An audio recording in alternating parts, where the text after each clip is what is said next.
以前都是欧洲人说了算，这次咱们终于有自己的定价权了。我身边这台车就是领克品牌第一台纯电 SUV， 也是第二台纯电车。前一段在欧洲发布的时候，它的起售价就达到了27万多，但是在国内你要想买到这么一台车，只需要20万以内，是不是挺香的？这就是我身边这台领克 Z20。今天咱们就一起盘一盘这台车有什么好玩的点。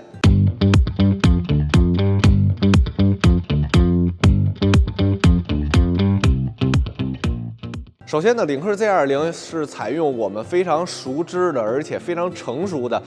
浩瀚纯电架构打造的。那么领克、极氪很多的车其实都是基于这个平台出身的，所以整个硬件的一个稳定性，包括它的成熟度，你是完全不用担心的。再加上它这台车采用的是前麦弗逊后5连杆的一个悬挂形式，再加上最大250千瓦的一个后电机的加持，能让这台车达到一个0百5秒3的成绩。所以对于一些比较喜欢运动性的年轻人来说也是完全没有问题的。第二点就是这台车真的很好看，领克 Z20呢采用的依旧是领克家族式的一套设计理念，所以你就看这个前大灯这一片是不是还挺眼熟的？但是与此不同的是，它采用了更多这种棱角分明的金线设计，包括它的包围也都是非常战斗的，所以整个车你看上去会非常具有进攻性。而来到车身尾部呢，就是我最喜欢的这个星舰流光尾翼灯的设计了，几乎是行业首创的，它把一整个尾灯总成全部集成在了这一块大尾翼上边，无论是功能性还是辨识度，其实都拉满了。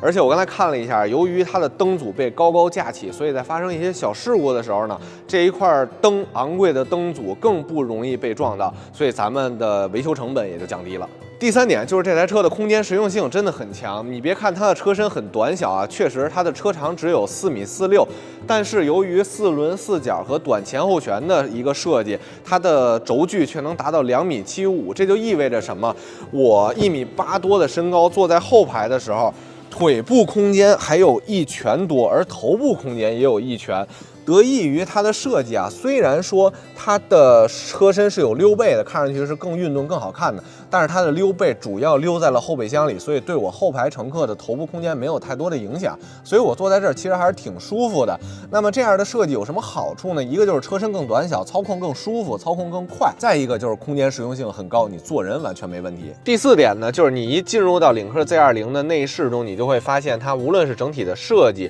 配色、用料，都完全这个沿袭了领克家族的这个优良传统啊，整个看上去是非常的高级且实用的。高级感的体现有很多，比如我前面大面积的运用软质材质的包裹，或者说是这种 Alcantara 的麂皮的材质，让你触之所及都是非常的高级。而且呢，还有就是它采用了目前行业几乎没有人用的这个叫无限浪潮的氛围灯，它是一个利用反光可以无限往里延伸的这么一种设计，而且它还可以随着音乐去律动，所以给你的一个视觉感受会让你氛围感特别强。而在实用性方面呢，这台车中间呢给你提供了一个可以拆卸的中央副手台，如果你喜欢的话可以放在这儿。如果你选配了冰箱，这里就是一个冰箱。那如果你不喜欢的话，你可以把它拆掉，底下是一个纯平的空间，你可以放一些私人物品。当然，以后领克官方或者说第三方的供应商可能也会提供越来越多在这里的选择，所以它的可玩性会很高。那么再说回智能化，前方一个 HUD， 这一个液晶仪表咱们就不多说了，中间这块屏幕采用的是 2.5K 的分辨率，所以你的视觉感受会非常的好，